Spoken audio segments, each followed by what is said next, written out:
Hey, what's up, everybody? Hey, one more time for your host, Julia.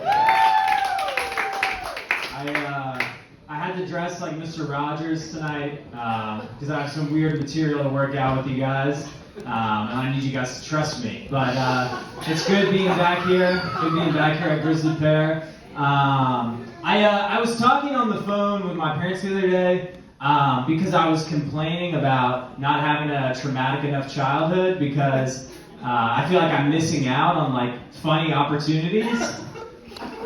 And while I was my mom likes to send me like joke ideas, and so my mom was like trying to brainstorm like childhood trauma themed like joke ideas, and she goes, "Hey, remember when your dad would like pretend to like get you in his van, and then you had like he'd be like, hey, okay, let me explain this a little better. So basically my dad was like role playing like being a pedophile with us.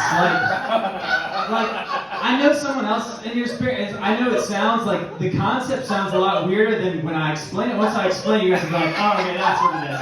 But and I know someone else in your experience also did that. But you don't have to admit it. That's my job. I'll be that guy for you to be like, we did this at my house too, but it's fine. We're just relating to the audience. But so my dad would basically, he would be like whatever, when we were really little, like whatever we were into at the time, like Spider-Man, Star Wars, whatever, he'd be like, hey, it was like a little game we would play. He'd be like, oh, like I have Spider-Man action figures in my van, you want to come see? And we had to be like, no, Dad. And that's the game. That's how you win. It's like, if a man asks you to go into his van and he has something you like Spider-Man action figures, Lego Star Wars, puppies, you go, no, I don't want to go in your van. That was the game, is like, you know, don't get caught by the pedophile, who was my dad in this instance, who was like playing the role of the pedophile in this instance.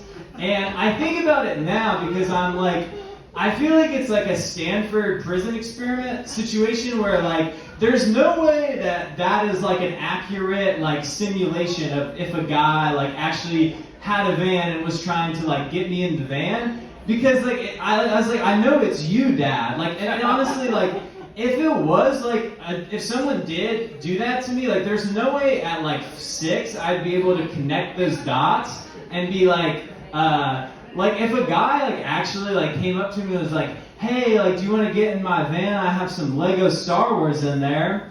I would honestly be like, damn, this guy kind of reminds me of my dad. Like, I think we should trust this guy. Like I don't know what about it is, but it seems like he means well. I think we should.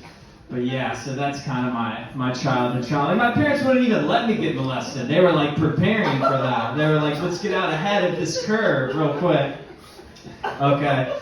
Not so bad. You guys were kind of on board with that, I feel like. I think you guys are still a little concerned, but that's all right. We move forward. We push forward with the jokes. Slowly win the audience over. I had to take sexual harassment training for my job.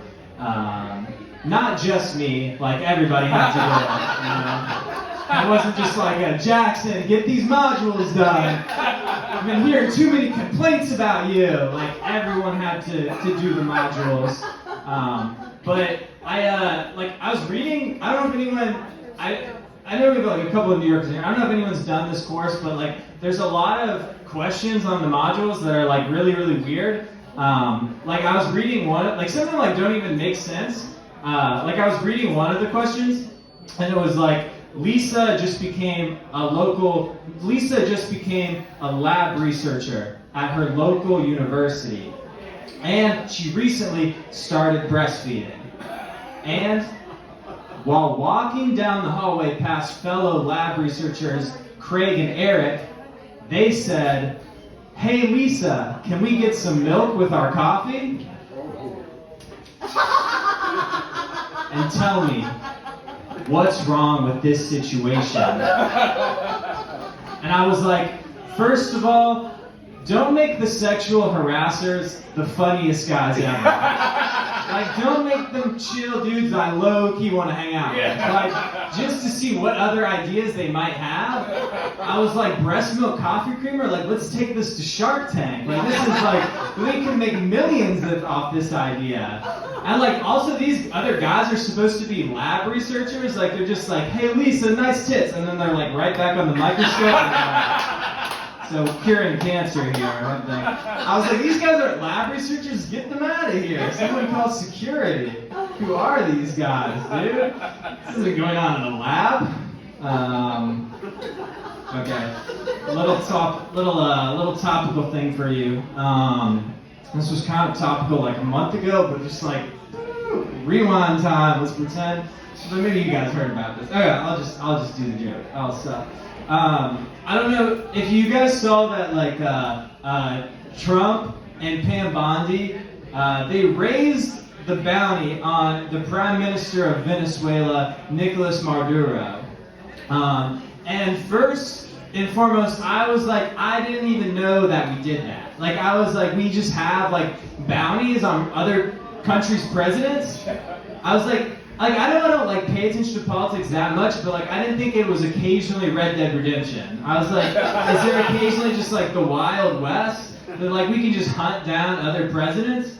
But they put that on Fox News and they're like, if anyone has, they said the news that they're raising the bounty or whatever, and they're like, it has like a phone number next to it.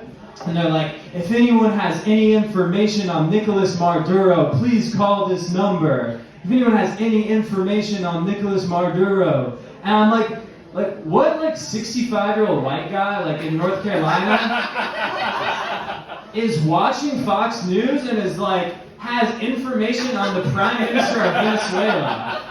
Like, who's gonna call in for that? Like, I think I just found him. I think I seen him outside Winn-Dixie the other day. I think I see him. It's Maduro. I think I got him. I'm about to go catch him with my butterfly net.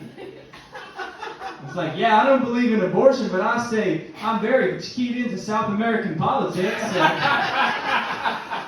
I may go to church every Sunday, but I know every president of every South American country and their whereabouts, brother. That's how we do it here in North Carolina. That's how we do it. We root for the Tar Heels and we find Venezuelan prime ministers. That's what we do down here, son. That's how we do it in North Carolina. Awesome, that was a fun one. Other political thing, and this was even further back, so maybe hang with me on this one even more. But we had an assassination the other day. That's, in the news, Charlie Kirk and everything. But I'm thinking about, like, a couple assassinations ago. Like, I'm still thinking about the guy that shot at Trump, Thomas Crooks, the kind of dorkier dude with glasses. Because, like, I don't know, I was reading an article about this guy, and the article said something like, it said, like, if anyone, the article was like, Thomas Crooks got kicked out of his high school's rifle club because apparently he was a bad shot.